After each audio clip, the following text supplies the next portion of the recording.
CNN24 সংবাদে আমি শর্মী আপনাদের স্বাগত জানাচ্ছি। চলুন দেখে নেওয়া যাক আজকের কিছু গুরুত্বপূর্ণ সংবাদ শিরোনাম। কালীপূজায় বিশাল আলোকসজ্জার তোরণ সহ সুউচ্চ মণ্ডপ জানিগঞ্জ কালীপূজা কমিটির।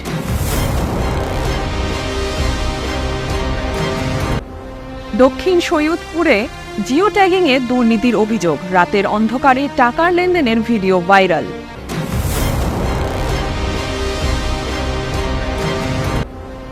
বরখলায় ক্রুজার ও ম্যাজিক ট্রাকের মুখোমুখি সংঘর্ষে আহত চালক।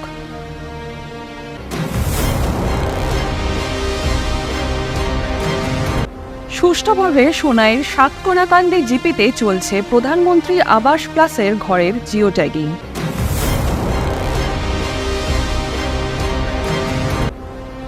নরসিং স্কুলের ভিত্তিপ্রস্তর স্থাপন করলেন বিধায়ক মিহির কান্তি সোম।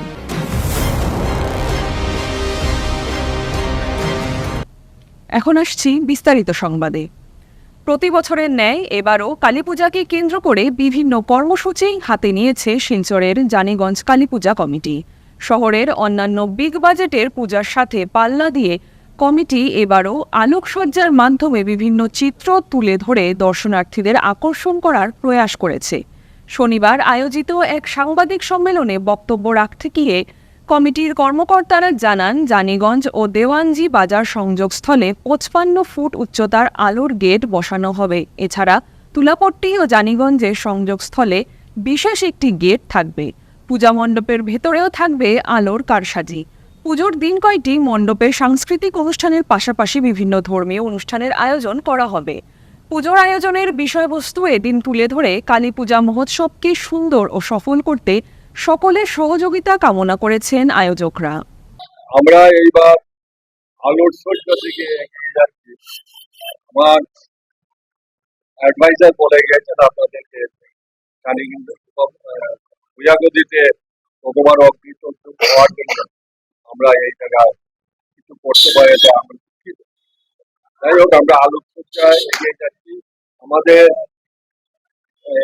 জানিগঞ্জ এবং দেওয়ানজি বাজার সংযোগস্থলে প্রায় 55 ফুট উচ্চতা আলোর গেট থাকবে একটা, এবং তুলাপট্টি এবং জানিগঞ্জের সংযোগস্থলে বিশেষ বড় একটা গেট থাকবে। এটার উচ্চতা প্রায় 55 ফুট। বাকি কয়েকগুলা রাস্তার উপরে ডিজাইন করা খোঁকা থাকবে বিভিন্ন ধরনের।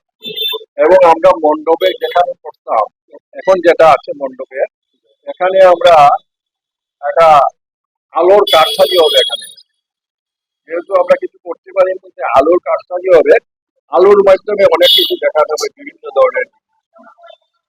এবং আরেকটা জিনিস আছে যেটা আমরা সবসময় করি, যে আমরা আমাদের এখানে অনেক কাজ হয়, জনসাধারণকে বলি আমরা আসছে যে আসুন আপনারা, আমাদের স্বেচ্ছাসেবকরা আছেন এবং প্রশাসন আমাদেরকে, পুলিশ প্রশাসন আমাদেরকে এই ব্যাপারে সহযোগিতা হাত বাড়িয়ে দেন।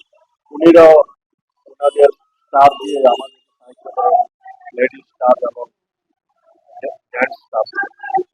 আমি জেলা প্রশাসন এবং জেলা প্রশাসন এবং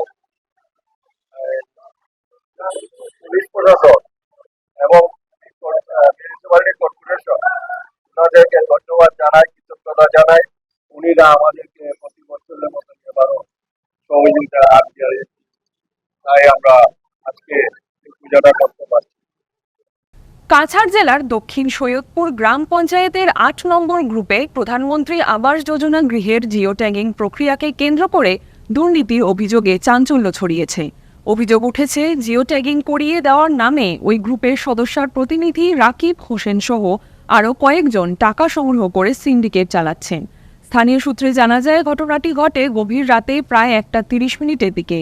এক প্রত্যক্ষদর্শী গোপনে টাকার লেনদেনের ঘটনাটি ভিডিওতে ধারণ করেন, যেখানে স্পষ্টভাবে অর্থের আদান প্রদান দেখা যায়। পরে সেই ভিডিওটি এলাকায় ভাইরাল হলে ব্যাপক ক্ষোভের সৃষ্টি হয়। এলাকাবাসীর অভিযোগ, যাদের ইতিমধ্যে পাকা ঘর রয়েছে তারা মাত্র 500 টাকার বিনিময়ে জিও ট্যাগিং করিয়ে নিচ্ছেন, অথচ প্রকৃত দরিদ্র ও ঘরহীন মানুষ যারা প্রকল্পের প্রকৃত সুবিধাভোগী হওয়ার কথা, তারা টাকা না দিতে পারায় বঞ্চিত হচ্ছেন।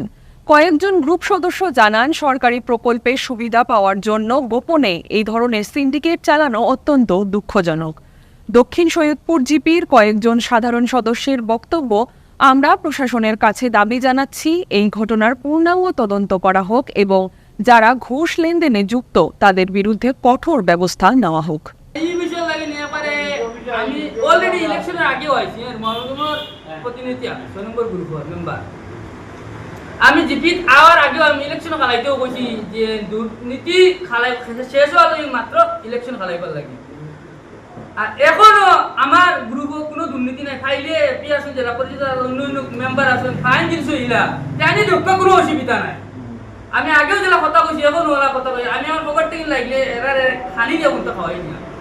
আর কিতা কইতাম আর কোনটা খর আছেন ও যে 500 টাকা লোয়ার কিতা লোয়ার কিতি লোয়ার ওগুর পিছে যে মাপ নাই, এগু ডাইরেক্ট ওরা অ্যাকশন হইতো হয় কেস হইতো আর কোনো আমি আইগুট নাই। একটা কি নিয়ে বাড়িয়ে যাইতে আরো বাড়িবা, এটাই যে আমরা দুর্নীতি মুক্ত করি না, আগে দিয়ে আরো বাড়িবা আর অ্যাকশন নিবা। আপনার গ্রুপে তো আপনি জিওটেক করাইছেন, এই জিওটেকের বিনিময়ে কোনো টাকার লেনদেন করছেন না? এলা কোনটা নাইলে আপনারা কাছে গেছেন কত এপি আছেন, জেলা পরিষদ আছেন, কোন অ্যাকশন গেছেন? বাকিরা কিটার লাগি তারা লয় এটা তো আমি কইতাম পারতাম না। বাকি এরা তো আমার গ্রুপ না, আমি তারা তো উমে উলে কইয়া দিছি পয়সা পড়ে কোনটা লই না, অসুবিধা আছে, ভেজাল আছে। সসম্মান পয়সা দিকে আজ খালকু না, সসম্মান দেখলে না ভেজাল তো। বরখলা বিধানসভা কেন্দ্রের বড়রামপুর জিপির বিজয়পুর সংলগ্ন স্থানে ক্রুজার ও ম্যাজিক ট্রাকের মুখোমুখি সংঘর্ষে গুরুতর আহত ট্রাক চালক।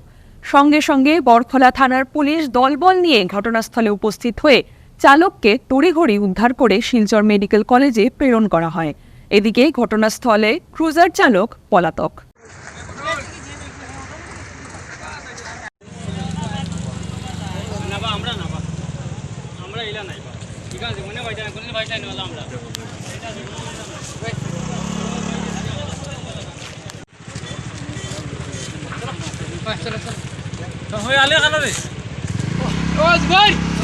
আমার মেশিন দেখিলে মানমন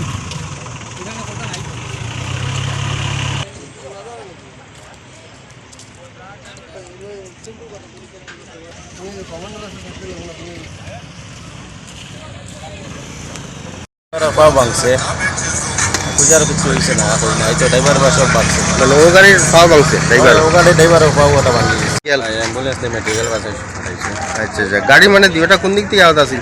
পূজার ওটা রং সাইডে দিয়ে আর ওটা তার রাইট সাইডে দিয়ে আইছে, পূজারে মারছে ওটাকে। আর ওটা ড্রাইভার ওটা যে জায়গাটাতে অ্যাক্সিডেন্ট হয়েছে জায়গাটার নাম দলু পেট্রোল পাম্পের সামনে। আচ্ছা আচ্ছা। সুন্দর ও সুষ্ঠুভাবে সোনাইয়ের সাতকড়াকান্দি জিপিতে চলছে প্রধানমন্ত্রী আবাস প্লাসের ঘরের জিও ট্যাগিং। শনিবার সংবাদ মাধ্যমের সামনে এমনটাই দাবি করলেন একাংশ হিতাধিকারীরা। জিপির 7 নম্বর গ্রুপের বাসিন্দারা জানান, স্বচ্ছভাবে প্রধানমন্ত্রী আবাসের রিভেরিফিকেশনের কাজ চলছে জিপিতে। দরিদ্র ও গরিব পরিবারের লোকেরা কোনো টাকা ছাড়াই সরকারি ঘরের জিও ট্যাগিং করছেন। এতে স্থানীয় জিপি সভাপতি ও এপি সদস্যকে ধন্যবাদ জানান তারা। এছাড়া উপস্থিত ছিলেন সেলিম উদ্দিন লস্কর, আব্দুল লতিফ লস্কর, আসাদ উদ্দিন লস্কর, কমরুল হক চৌধুরী সহ অন্যান্যরা। জিওটেক সেলের আমরা মেম্বার বা পঞ্চায়েত বা অন্যান্য গ্রুপেরও আরো মেম্বার সকল আছেন, আমরা দেখি আর আটিভিয়া খবর লইছি সুন্দর সুস্থ ভাবে ওর কোনো পয়সা করির কোনো মাত নাই। কিছু আউরি নেতা সকল আছেন ইটাও হুদাও ও তার উপরে বদনামিতা করিয়া বালা মানুষ কোন ধরে বাদ বানাইতা করিয়া ও পয়সা লইতরা ওটা লইতরা 500 টাকা কিতা টাকা কইন নিয়ে আমরা বলি সামনাসামনি তার এটা আউরি হরু তাই তার লগে সামনাসামনি পার হয়ে গিয়া মাতামাতিও আমরা লজ্জার বিষয় ওই হিসাবে আমরা কোনটা মাতি আর না। এই হিসাবে আমরা জিপির তরফটা গিয়া এগুর জিও দিয়ার যে প্রতিবাদ করিয়ার এটা আউরি নেতা হলে এটা জেলা মাতন্যা জিপির বালা মানুষ ঘুরে ঘুরে খারাপ খরাত লাগিয়েছুন গা। আমরা বালা মানুষ দেখে আসেন যে নেতা বানাইছি আমরা আমরা জানা মতো ইলা 8জন মেম্বার লইয়া একজন ভাইস প্রেসিডেন্ট আমরা প্রথম পাইছি, নাইলে 5 জন ছাড়া 6 জন ছাড়া ভাইস প্রেসিডেন্ট হয়েছি না। সুন্দরভাবে চলে উপযুক্ত মানুষ যারা তারারে এটার হিতাধিকারী হিসাবে সিলেকশন করা হয়। আমরা বেজানা আটিয়া দিয়েছি আজকে কয়দিন থাকি তো চলে।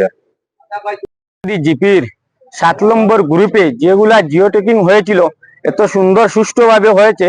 আমাদের পঞ্চায়েতের তত্ত্বাবধানে আমাদের বুট্টু ভাই উনিও আমাদেরকে সহযোগিতা করেছেন এই জিওটেকগুলি করার জন্য।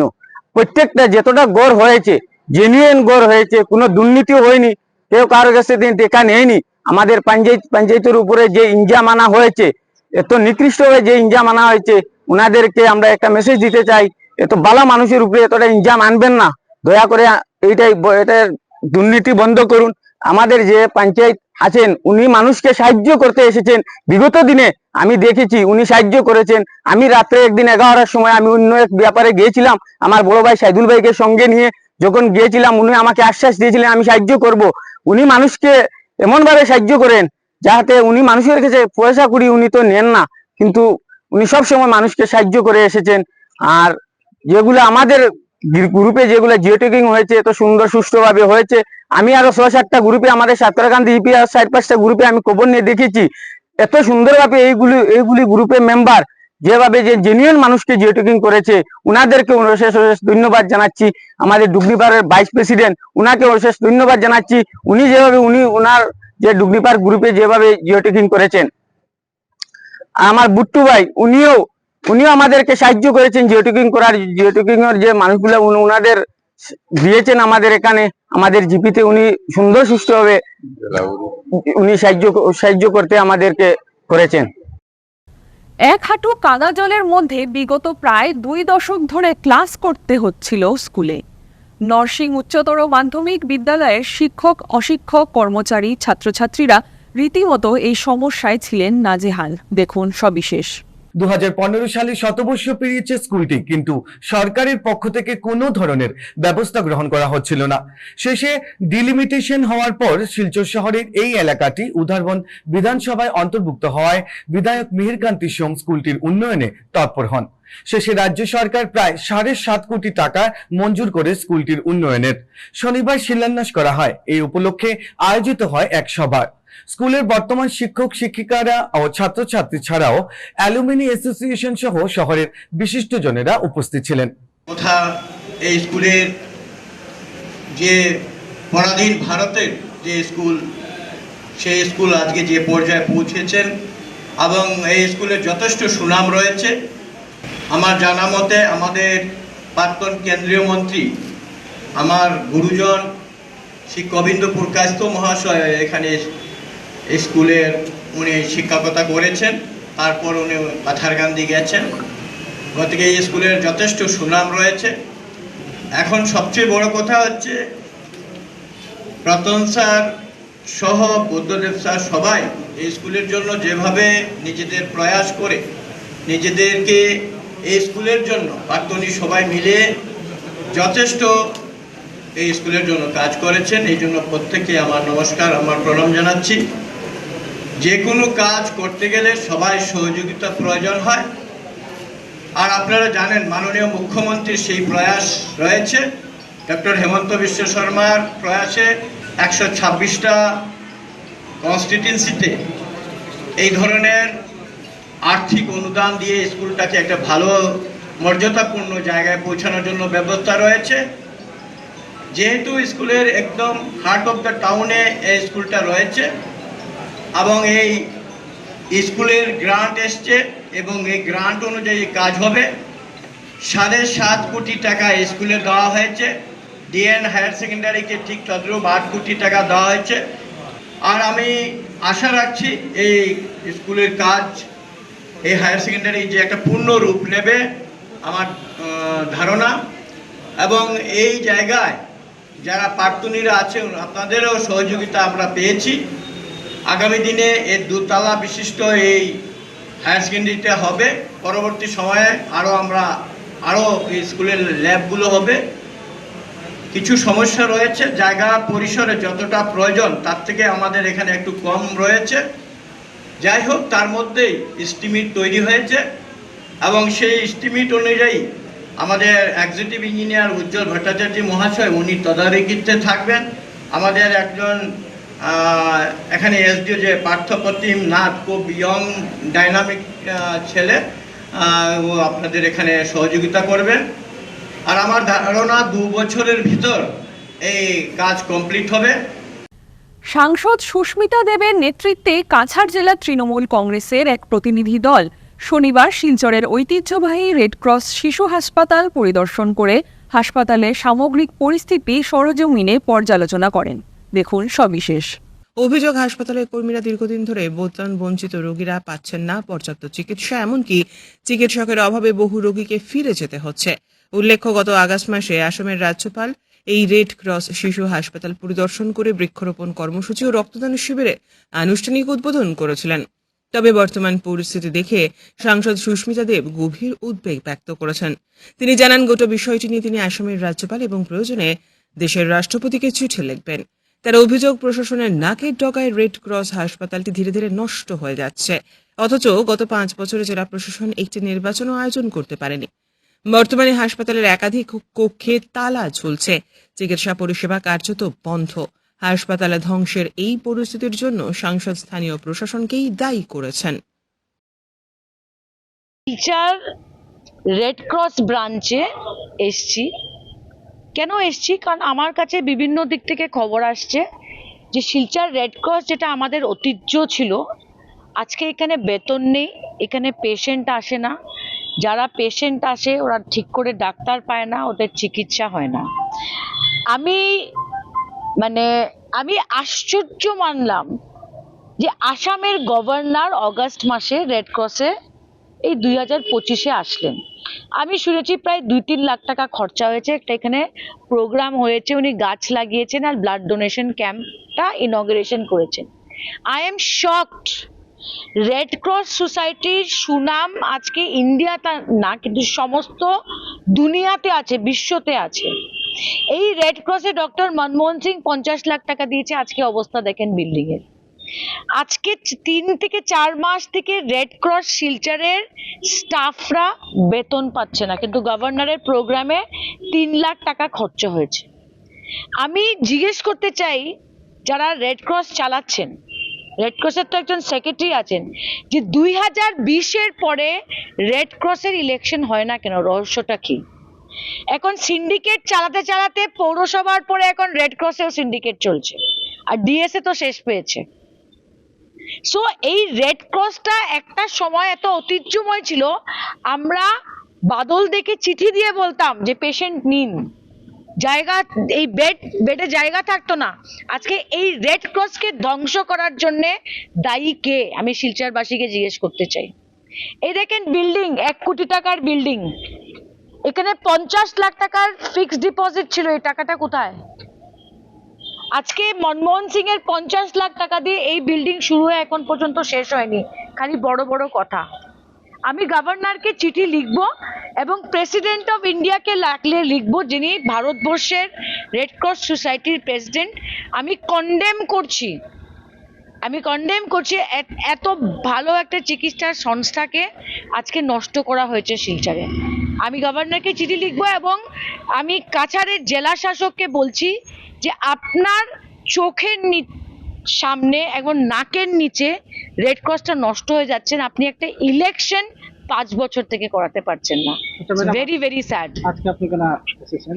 এখানে পেশেন্ট কতজন, ডাক্তার কতজন আছে? দেখেন, একজন ডাক্তার আছেন, উনিও বা কি করবেন? ওনাকে তো দোষ দিয়ে লাভ নেই। ডাক্তার রেড ক্রসে কিভাবে আসে? এটা হলো সেক্রেটারির কাজ, ডাক্তার আনা। সেক্রেটারিকে চিঠি দিবে, কোয়ালিফিকেশন দেখা হবে, ওকে ডাক্তার এখানে রাখা হবে। 2 নম্বর কথা, ম্যাক্সিমাম রুমের উপরে ভিতরে তালা লাগানো, 8 জন পেশেন্ট আছে খালি। এটা রেড ক্রসটা ধ্বংস কিভাবে হলো? আজকে ইলেকশন হয় না কেন? জেনারেল বডি মিটিং হয় না কেন? যেটা আগে হতো, যেই জিতে আসুক, হার জিত থাকে ইলেকশনে। এটা দায়ী কে? এটা দায়ী আমি বলবো জেলা শাসক।